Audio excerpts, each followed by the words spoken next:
Sa katatapos lang na Nutrition Month, di lang mga masusustansyang pagkain ang bida. Heto at ihahain namin ng mga costume na likha ng mga matatabang utak, gaya ng gumaya o gumayak na parang lamesa. Pusuan na yan sa report ni Ian Cruz. Costume for Nutrition Month? They truly ate and left no crumbs. Lumaklak ata ng sustansya para sa utak, kaya creativity ay tumatak. Paano ba kasi kakainin ng gulay kung di hinahain? Kaya siya na mismo ang nag-volunteer maging mesa. Panalo ang magkaklaseng grade 10 na perfect execution, 10 out of 10. Salo-salo sa saya, pati judges, over sa tawa. Pero paano naman kung walang mabilhan? Ayan nga, at Peg ay nagtitinda. Lapit na mga suki. Itong grade 2 na si Bellatrix Teres Diego, bit-bit ang tindahan mismo. Gulay at prutas for sale, habang ang tindera for the sleigh. Ito naman ang prutas na bentang-benta. Watermelon kayo dyan. Pero nang binalatan, lumabas si Zay Bastian, grade 11 student na bihis pakwan. Sarap sa ice ng costume, tsak mapapakrave sa watermelon. Ian Cruz nagbabalita para sa GMA Integrated News. Singlinaw ng batis ng katotohanan sa Encantadia ang isang batis sa Palawan. Di naman malabong lumitaw doon si mukha. Ang tanong, kawangis kaya? Ang katotohanan, pusuan sa report ni Ian Cruz.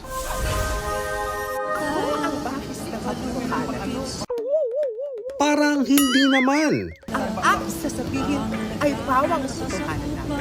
Ito ba talaga ang batis ng katotohanan? Totoong batis yan sa Palawan at ang lumulutang si Arman Sevellino, ang kawangis daw ni mukha sa mundo ng Encantadia, played by Petra Mahalimuyat, Ashley Rivera. Tungkulin ko ang magsabi ng totoo sa lahat ng pagkakataon.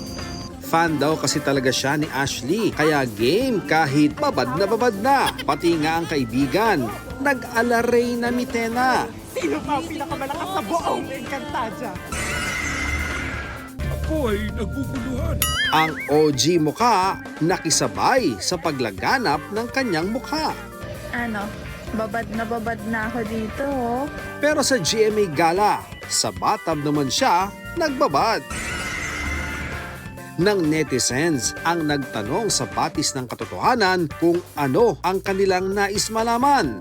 Siyempre, jackpot combinations agad, nalalabas sa draw ang gusto. O kung di man, paano na lang ba yumaman? Tanong din ng mga di makausad, minahal ba o may minahal ng iba? Ian Cruz nagbabalita para sa GMA Integrated News. Naliw ang mga netizens sa isang bata na nag-rant habang nagpa-practice magsulat ng kanyang pangalan. Bakit daw kasi mahaba ang name niya? Pusuan na yan sa report ni Ian Cruz. Ito ang bonding ni Baby Boomy with her daddy. You want to know the story of your name? Nang biglang, Bakit habang nga ito? Sige. naiyak na lang ang 4-year-old na si Boomy dahil sa name niyang mahaba, Victoria Meriel M. Dano. Nagpa-practice nga raw silang magsulat pero iba ata ang natutuhan ni Baby. Ang pangalan niyang tila nakakapagod isulat. Oh, yung pahinga. Sige, dito na ulit. Katatapos lang ng kanyang nursery school. So, ang advice ng advisor is ang teacher na practice more kasi kumbaga sa ibang aspect okay na siya eh. Doon lang sa pagsusulat talaga. So, sabi namin, magki-kinder ka na next this coming school year. Learn to write, mag-practice ka. Kaya mahaba kasi daddy keep it so long. Sorry na. Dapat isa lang. Napagalitan pa nga si Daddy na todo explain. Victoria came from Victor, my name, and you're Victoria. And Mariel came from Mommy, Mommy Mariel. Your name is both Mommy and Daddy's name. Ang assignment, kailangang mapuno ang kanyang papel. At dahil matyaga sina Mommy at Daddy, very good na si Bumi. Ngayon, okay, malaki naman yung improvement niya. So, kasi practice yan everyday. Kahit pagsulatin mo siya mag-isa, kaya niya na. Kahit sa school daw, kumpleto na ang isinusulat niyang name sa workbooks. Like that? Yes, go. Ian Cruz nagbabalita para sa GMA Integrated News. Camera shy pero kailangang maghanap buhay. Kaya ang life hack ng isang TikToker, matinding cover-up. Wait, check ko yung basket number 9. Check ko kung may... Hindi lang live seller, siya rin ang live mannequin. Hindi magkakaubusan ng stocks ng mga ibinibenta, overloaded ba naman sa stockings sa seller hanggang mukha. Siya si Hughes Cooper Jade Velasco ng Caloocan City, ang kinaaliwang manika ng mga tambay sa live selling. Tikas daw siyang mahiyain, pero kapag suot ang kanyang overall uniform, check out her confidence. At tiyak mapapa-check out ka. Maging siya man ay natutuwa raw sa itsura niya. Pero mas marami ang natutuwa sa kanya na di lang napapa-add to cart ang kanyang live selling, dagdag pa ng heart. Tunay na pinupusuan. Nakakasabay ka ba sa trending ngayong Bring Random Things? Ang iba kasi level up at kakaiba. From palaka to lapida, pusuan na yan sa reports ni Ian Cruz. Lahat ba may bitbit na? Sa TikTok dinala ng netizens ang lahat ng bagay. May saysay man o wala. Bring Random Things. Sa version nitong magkakaklase, bawal tumawa, mabubugahan ng tubig. Pero hard level ang pigil sa tawa. Mula sa bulok na isda, dinala pati name tag ng nabubulok na lapida. Toolbox, pero ang palala may palaka. At kung ano-ano pa. Kung may dugyot version, ito ang Bring Random Things in Corporate World, kawali, gamit na medyas, at sewing machine. Aircon Humor Edition hanggang sa naglabas na ng gamit ng sabon. Random Things mula sa bahay ang unang rule ng trend na ito hanggang sa nagbago na dahil sa kulit ng mga Pilipino. Pero stick to the rule itong magbabarkada. Kaya bitbit, bidet, Wi-Fi router, meron ding ice crusher.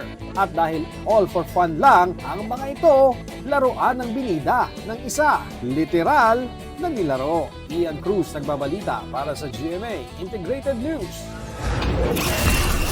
Literal na purple is life para sa isang babae na hindi lang suot-suot ang violet, pati handa sa kanyang birthday party gaya ng adobo ay purple overload. Pusuan na yan sa report ni Jonathan Anda. Ang parting ito malala sa lila, as in over sa purple ang people. Ang pasimuno, itong si Marilyn aka Madam Violet. Lagi naman ako naka-violet talaga. Wala talaga akong time na hindi ako naka-violet. Para sa akin, pagka nakasuot ng violet, parang energy ko ba yung violet? 15 years na ako naka-violet. Strict ang motif sa kanyang piging. Purple is a must. Pati mga bisita ang kukulit sa violet. Ang kanyang mga kazumba, game sa paandar niyang tema. Hanggang sa mga handa, lahat ay lila. Mula sa kanin, pansit at maging ang adobo. Paano kamo naging purple ang adobo? Hindi toyo ang ginamit kundi patis at tinimplahan ng purple food coloring. At no violet, violent reaction sa mga lutong violet dahil ang lasa bet na bet. Pati snacks at desserts hindi pa bebe sa kulay ube. Hindi naman halatang favorite color ni Marilyn ang purple at sa edad na 59 siya'y feeling youthful. Tila tradisyon na nga na violet ang tema ng kanyang birthday at make sure na pati gift, violet. Lalo't maging ang bahay at gamit niya, puro purple ang mga kulay. At Sabi lang nila, ano na pagka nagsuot ng violet, medyo bumabata. Siyempre, proud ako nun. ang wish niya sa birthday, Maging healthy, at saka yung mga anak ko, walang mga problema, saya na ako. At saka, siyempre, magdadagdag pa ako ng mga violet. Jonathan Andal nagbabalita para sa GMA Integrated News. Ready or not, ang atake ng isang first-time preschooler sa Bataan. Isang pangarap naman ng muling tinupad ng isang lalaki sa Cebu na sa edad na 18, nag-enroll sa grade 2 matapos mahinto para tulungan ng pamilya. Puso na yan sa report ni Oscar Oida. From 1 to 10, gaano ka ba ka-excited mag-back to school?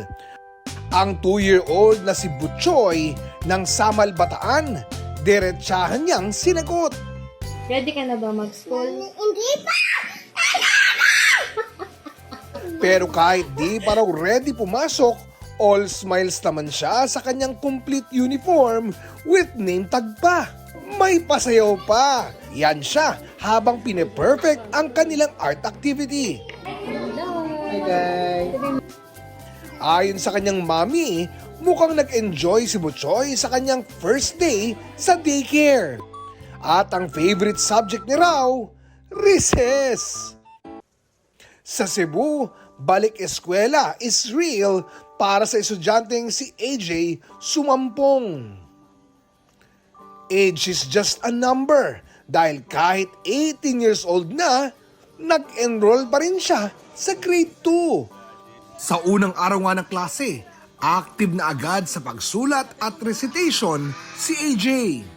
Isang patunay na hindi hadlang ang edad para ituloy ang iyong pangarap. Oscar Oida nagbabalita para sa GMA Integrated News. Kung sa paandar magkakatalo, tiyak di nyo matatalo itong bidang Best Muse na almost 100 ang score matapos humataw sa liga. Pati itong mga back-to-back champions sa cheerleading na kahit sa buhangin, abay magaling. Puso na yan sa report ni Oscar Oida. Hindi ito kasalan, pero parang kasalanan. Kasalanang hindi siya kaaliwan. Dahil sampal lang naman ang aabutin mo. Pero sample pa lang yan. Siya lang naman ang muse na talagang hiniyawan dahil sa kakaibang epekto niya sa mga player at manonood sa paliga sa Tanay Rizal. Siya si Zeyusa Cristiana Samonte. Pangalan pa lang, tunog artista na. At dahil sa kanyang moves, 99.9 lang naman ang kanyang unbeatable score. Walang duda, siya ang best muse. Best din sa audience impact. Kaya pati netizens, todo halakhak at cheer. Bida ngayong gabi ang magbabarkada na literal na ginawang roadshow ang eksena. Ang kalsada naging catwalk at inirampa ang kahit na anong nasa sidewalk. Pusuan na yan sa report ni Oscar Oida. Upuan, halaman, dustpan at pulutan. Ginawang props sa sayawan pero umpisa pa lang yan ng matinding puksaan. Presenting Team Railing. Barikada ba naman ang nirampa? Nauwi na ang gimmick sa National Costume Competition.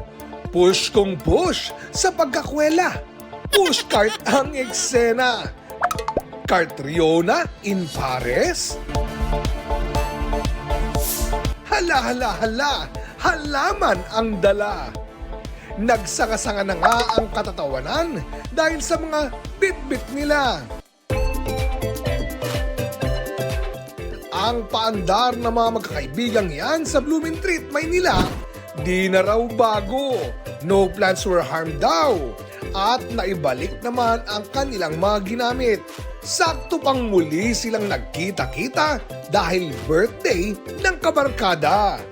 pagkikitang di kumpleto kung walang umiiyak sa kakatawa. Oscar Oida nagbabalita para sa GMA Integrated News.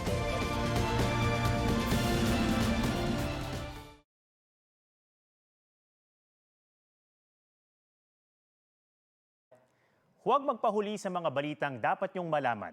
Mag-subscribe na sa GMA Integrated News sa YouTube.